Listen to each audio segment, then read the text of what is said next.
Subhanallah, la ilaha illallah, wallahu akbar. Subhanallah, walhamdulillah, wa la ilaha illallah, wallahu akbar. Subhanallah, walhamdulillah, wa la ilaha illallah, wallahu akbar. Regularly in this world, in this dunya, we see and witness a reality on a regular basis, consistent basis, you can even say on a daily basis sometimes. And this is a big reality that we see, that we witness, that a person who has died, we hear about his death. The news of his death reaches us, and obviously when that news reaches us of that person's death, then it affects us. It affects every individual. And however much link you had with that person or association you had with that person, or if that person had a status, then you will be affected by the news of their death. And a certain emotion will come onto your heart. There's sadness, there's a shock sometimes, hearing the news. The more you were close to that person, you had a connection with that person, a relationship with the person, or a friendship with the person who died, then the more you will have the sadness in your heart. But sadness cannot save anything or prevent a death or change anything. And eventually we have to accept, and the conditions around us, the environment has to accept that it had to happen. And khair, it's not a small thing. It is such a reality that if we accept or not, or want to know about it or not, or aware of it or not, today was his turn or her turn, tomorrow will be our turn. Every human has to depart from this world. Maut is a big reality. Death is a big reality. When we hear about death, then the scene changes, the situation changes. For example, somebody who's about to pass away, or if he's passed away, then they are preparing. After the death, they are giving the ghusl, the cleaning and washing the person who has passed away. And lots of people are included in the ghusl, involved in the ghusl. Then a fragrance, nice fragrance, is applied to the deceased, and with new cloth sheets, he is wrapped. The deceased person is wrapped, and that color that was beloved to the Prophet ﷺ, the white color, that cloth is wrapped around that person. And when that person is departing from the dunya, he will be wrapped, or she will be wrapped in that color of cloth. And then very nicely, carefully, delicately, that person who has died, the deceased, is brought to the house of Allah, and people start to gather, people who knew him or her or didn't know him or her, and there's a lot of thawab, reward for attending the funeral prayer. And this is the time to say bye-bye, goodbye, bid farewell to the deceased. Then salah is prayed and janazah is prayed, the funeral prayer is prayed, and there's a lots of people, there's a bit of a buzz, there's a people gathered together. And then from the funeral prayer, people who prayed for him, then there's dhikr is done and dua is done for that person. And this scene that I have mentioned and just communicated to you, no person can change this situation. Everyone who dies goes through these phases, whether he is the king of kings, the biggest leader, the wealthiest from everybody, or high status, rank and file in the dunya. He is a mufakkir Islam, the speaker of deen, muhaddith or ghawth or kutub or wali Allah, or famous personality in the world, a scientist, a technologist, a professor. He's achieved many things, researched. He's so high in rank that he doesn't even need to be introduced to people. And he is the owner of lands and glory in the world, so called. He is the Malik, owner of natural resources and lands and assets. But nothing can change this scene. This is the same scene for every individual. Whether it's a person living in a mud hut, in a shack, a straw shack, or a person living in a palace. Everyone has to go through this phase. The same tariqah, the same method, the same death, the same ghusl, the same running around up and down, the same ghusl, the same libas will be shrouded around everyone who dies. Everyone's running around. Where are you going? Where are you going? People leave their cities, their homes, their towns, and they're going towards a certain location. Is this a great famous person? Where are you going to take him? Where are you traveling to with this person who's passed away? And eventually, you leave the locality, the town and the houses, and you go out and you arrive to the graveyard where there are other graves. Brothers, is this time going to come or not? Yes, it's going to come. Everyone will go there to a place which is quiet, serene and still. Where are you taking him, the deceased person? Where are you taking them? To his home, to his real home. This individual is going. Have you seen when you go to the graveyard? To the real home. He had a big home. A real home. And who's going there? That's the true home. The real home. The big home. And that person whose home is there is going to the home. The person who had assets in the world, big homes and palaces, who was owner of palaces and mansions, or sat on hoards of wealth, or had big detached home. And even the poor person's going there. The rich person's going there. What is that home? For every one of us, it's the same home, the destination. Allahu Akbar, Allah is the greatest. For every one of us, there's no differentiation. There will be no splitting. The Malik of that home will reach to that home. He's leaving everything in the world. Such beds and mattresses, carpets, lush and comfortable furniture, ease and comfort. Just for a while, he used to sit or lie down on his bed. If there was a bit of a stain due to something on the bed, he wouldn't lie down there. If there was a deficiency in his blanket, he wouldn't use that blanket. If there was something that was left or right by a few degrees, he wouldn't accept it in the world. And which home is that person going to now? Allahu Akbar. He's reached home. He's reached close to his home. The deceased body is now reaching to the graveyard. You go there, the king's home, the minister's home, the rich person's home, the poor person's home, the millionaire's home, the billionaire's home. Same home. So, change something. All his life he's earned money. It should be a better condition of grave for him, isn't it? If he's wealthier, put some air conditioning in the grave so he can save himself from the heat of the grave. He had a lot of money. Brothers, let's wire up his home. Let's give him some electricity, some lights, or give him a source of water. No. Have you seen until today? Nobody has these resources, these facilities in the grave. That's it. You dig the earth and make the home. For every single person has the same home, and he is then inserted into the home. And just not like that, how is that deceased person lowered? There's no sign. He's no sign of his physical body after that moment. The soil and the mud and the stones are put over that person's body. His body disappears from the face of the earth. And according to the deen of Islam, there's no sign of that person's body or living. You don't even know where the king has gone. Does this happen or not? Tell me. Does this happen or not? Until today, nobody could say after death and going into the grave that how decorated was his home. Jahangir, who had such big lands, Akbar the Great, so-called Sikandar-e-Azam, Alexander the Great, Qarun, big personalities, big prime ministers, presidents, kings, owners of lands, countries, they're going as well.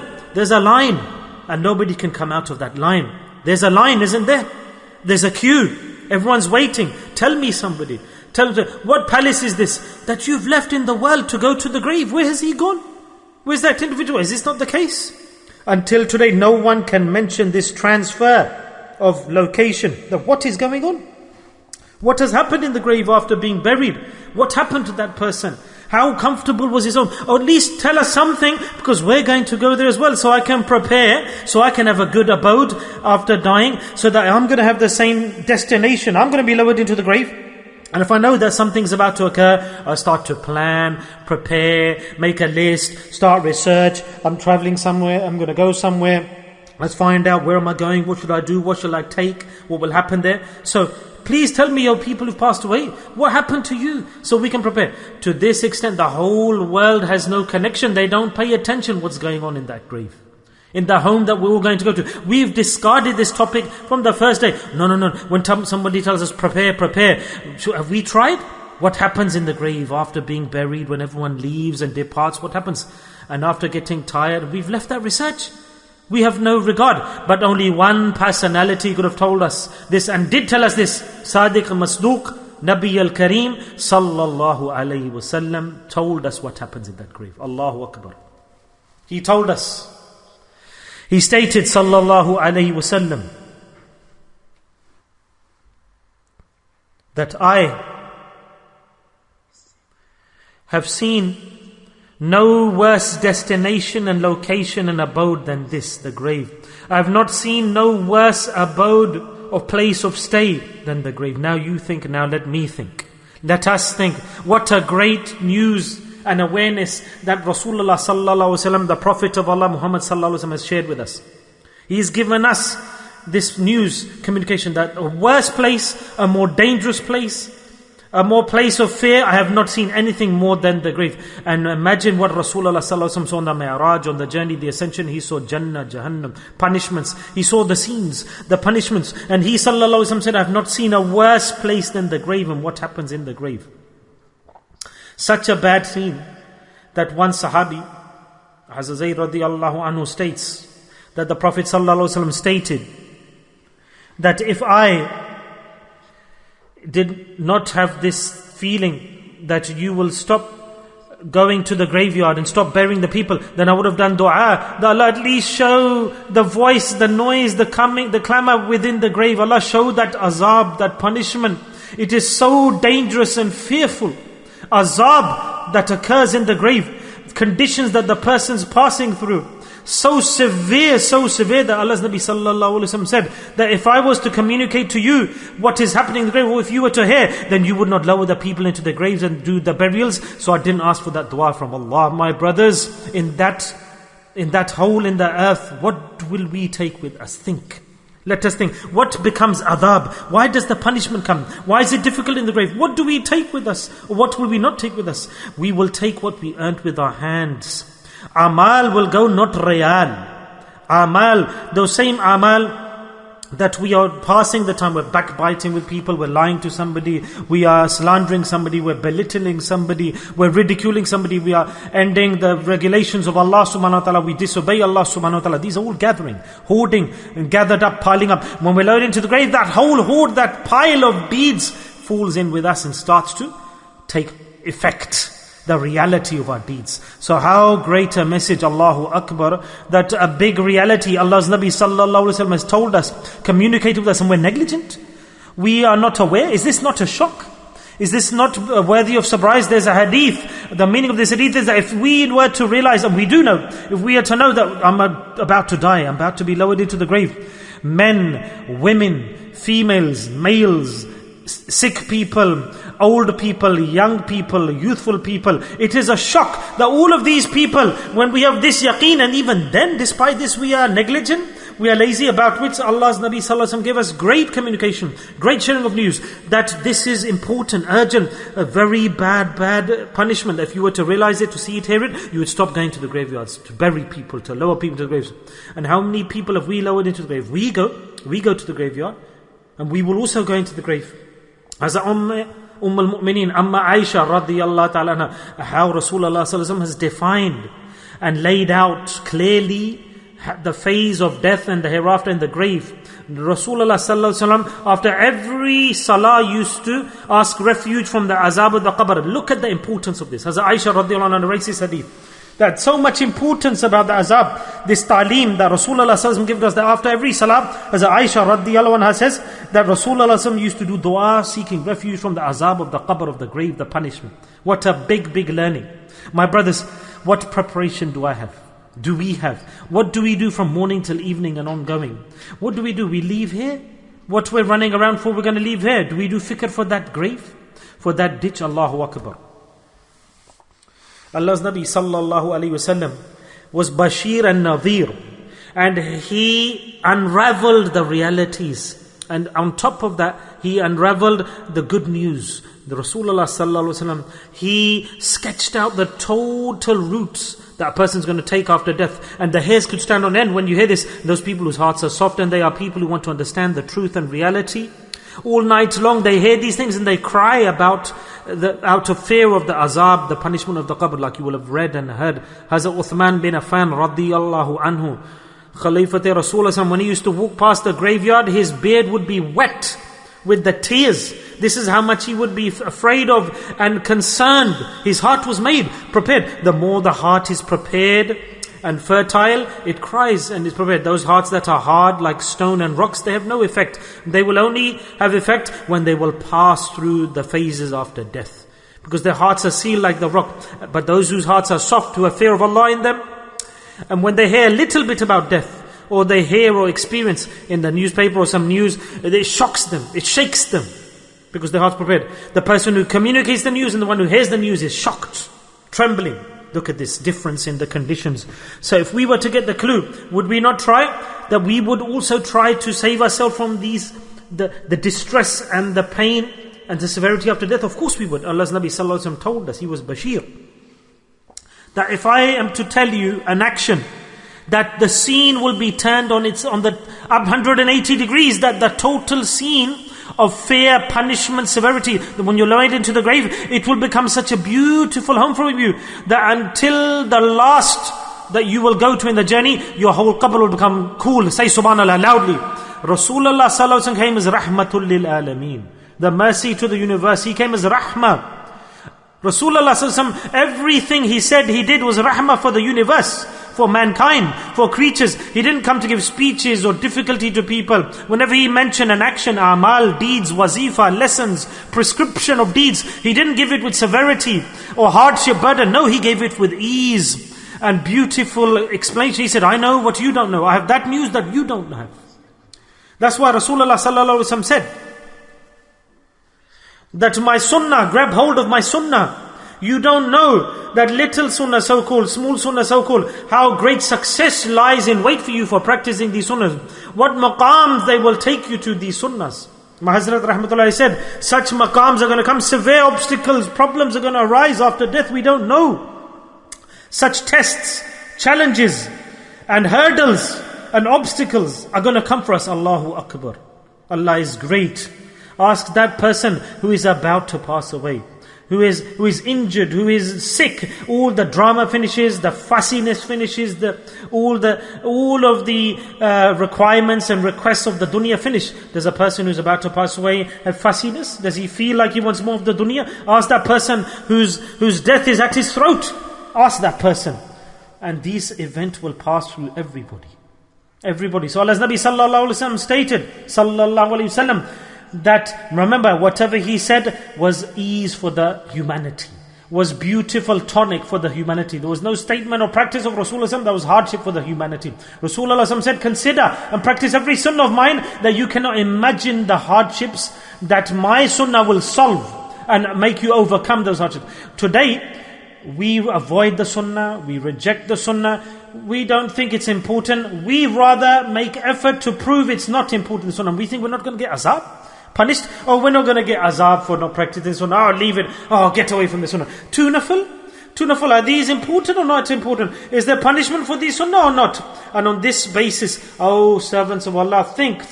Maybe these two nafil will change your life and will take you to Jannah, to paradise, and transform your destiny. Maybe you had no other deeds, and due to these two nafil, Allah Ta'ala permitted us to pray, me to pray, you to pray. In this whole life of yours, the deeds you accrued, maybe these two nafil is what will make you cross the bridge and into paradise. That you are thinking at this time it's not important. Oh, is it needed? Is it necessary? Shall I do it or not? No, it's not fard. It's two nafil salah. Is there punishment if I leave it? Is this sunnah? Is this nafil? Is this mustahab? Do I have to practice this? Is this not our basis, our gauge of practice? Every one of us has this basis and understanding of deen. What's sunnah? It's not important. Who says sunnah is important? Where's it written? Show me where's it written. It's very important. We don't have to follow it. Okay, fine. Allah's Nabi Sallallahu Alaihi Wasallam, his statements, his deeds. And this is your belief and stance on the sunnah. He, Rasulullah was raham, mercy, guidance, true reality and light. He said, you don't know what is my sunnah. He opened the secret. So he made it clear for us. The sunnah is so beautiful and beloved that the sinner, most sinful person, if he practices the sunnah, he will become the beloved of Allah subhanahu wa ta'ala. Beloved, and we say it's not important. We say there's no status of sunnah. It's not necessary. Why should we practice it? Tell me. Look at the maqam, the status. Rasulullah said, don't think my sunnah is not important. It's insignificant. It's minor. It's not far compulsory. Look what the sunnah practice will make you. It will transform you.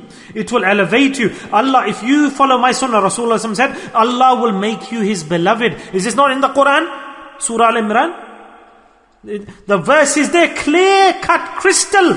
We should dive into the sunnah practice. Not one action in our life should be away from the sunnah. Then we realize in this person's heart is the fear of the qabr of the grave. I've narrated 3 hadiths today, shared 3 hadith. There are so many events and waqiyats and stories and hadith about the grave. In the Quran there are events, in the hadith there are events communicated about the grave, and I've just shared 3 today. And this is the basharat, the news that Rasulullah shared with us, that shall I not tell you a deed, that if you practice it, the scene will transform. The same grave that we're afraid of, about which we read and hear the azab, the punishment, that the ribs will overlap and the bones will be compressed and crushed, and that same qabr where no one will hear us, and they will be tight, very tight. It will be difficult and there will be punishments. But Rasulullah said, I give you good news. Shall I change the scene of the darkness and the severity of the grave? Shall I transform that situation for you, O believers? How did He change the scene? He said that scene will totally evaporate.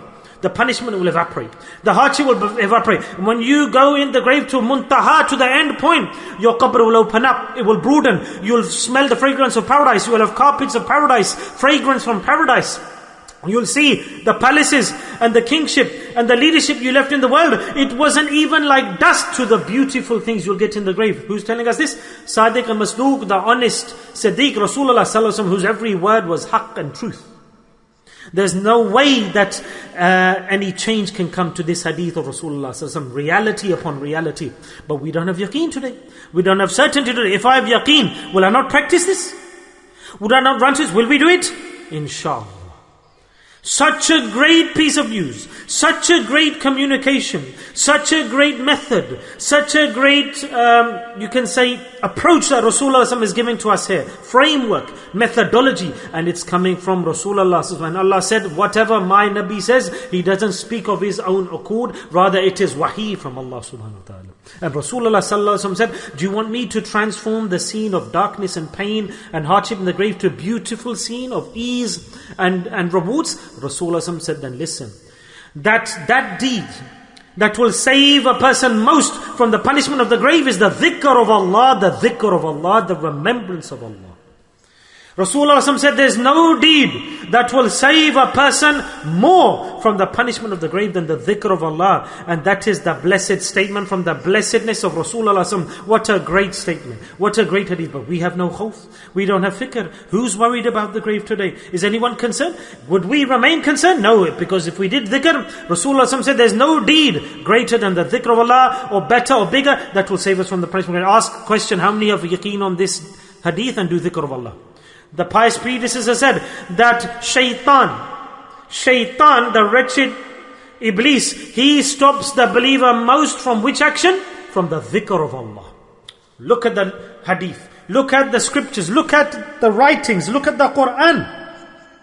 That bears witness to this. The shaitan, what action does he try to stop people from most? The action that he tries people to deviate people from most is dhikr of Allah. You can be bayat with a sheikh, go to a wali of Allah, do everything. And people who came from their home to the gathering, they'll have had needles and thorns in their feet. Oh, do we need to go?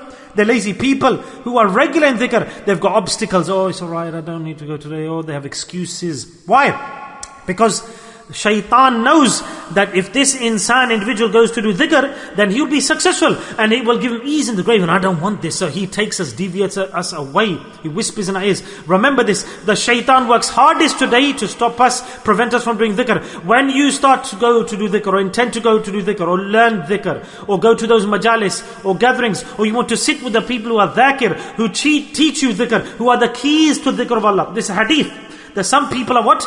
They are the keys to the dhikr of Allah. They are the keys, not padlock. We'll run to the padlocks and not the keys. Go to the keys. What do keys do? They unlock the padlocks of Jannah. What else do they do? Yes, why don't you go to the key that unlocks the padlocks to Jannah? And what force stops us to go to those gatherings, to those people, makes us run away from those gatherings, or those people or individuals who teach dhikr, the majalis of dhikr? This is hadith I'm sharing with you. Who are those people? The shaitan. Shaitan attacks the believer the most from going to the dhikr of Allah. So when this happens, when this opportunity happens, you're being attacked and whispered in your ears and influenced not to do dhikr. You don't want to go to do dhikr. You're trying to make excuses to do dhikr. There are barriers and hurdles and obstacles. Don't stop. But understand, this is that same point that the pious predecessors taught us. The shayateen, they are sharpening their tools and stopping us from going to dhikr of Allah. And understand this, that this is that place, this is that action of dhikr, that amal that Rasulullah said from his blessed statement, that this deed will become ease for us, smooth in our grave. Come laziness, come negligence, but there is the opposition to that, which is dhikr of Allah. There's a dua for this, Hazrat Thanvi rahmatullahi alayhi Hakim al-Ummat, and he gave the answer. Allah Ta'ala gave an answer to this. The more shaitan tries to prevent you and give hurdles to dhikr, Allah Ta'ala said that there's an answer to this. That what do? That in no way, every way and form and condition and manner you do dhikr of Allah, it will be accepted. So that shaitan whispers, no, don't do dhikr like this, it's not accepted, oh, it's innovation, it's not correct. But the teaching is, doesn't matter how you do dhikr, without wudu, in the shopping center, standing, lying down, walking, sitting, coming, going, however you do dhikr of Allah, as Nabi Sallallahu Alaihi Wasallam said, it's accepted. That's it. No preconditions. I'm not saying this, the pious predecessors tell us this. So it's so easy to fight off shaitan, the devil, that whatever restrictions come in front of us, obstacles. Do you understand what I'm saying? Whatever whispering of shaitan comes to us, he tries to deviate us. Oh, you got to eat now, you're hungry. How are you going to run your shop? You got to open your shop, close your shop. What will happen then? Doesn't matter. Any amal, whatever deed shaitan presents, there's no deed greater than dhikr of Allah, because we want reality. What do we want? We want to be saved from the adab, from the punishment of the grave, and that's it. So we want the grace deed. It's such a severe place, my brothers. And it's the first phase after death. And if you're successful in the grave, then the rest of the journey will become easy. So where will dhikr of Allah help us? In the first phase after death, when we are thrown into the grave, into the ditch, in the earth. Allahu Akbar. Due to the barakah of the dhikr, what does the grave say? The grave says, marhaba, O deceased person. Welcome. You have come to me. Now see how I treat you nicely, says the grave. You, on top of me, remembered Allah on the face of the earth, on the crust of the earth. You didn't forget Allah then.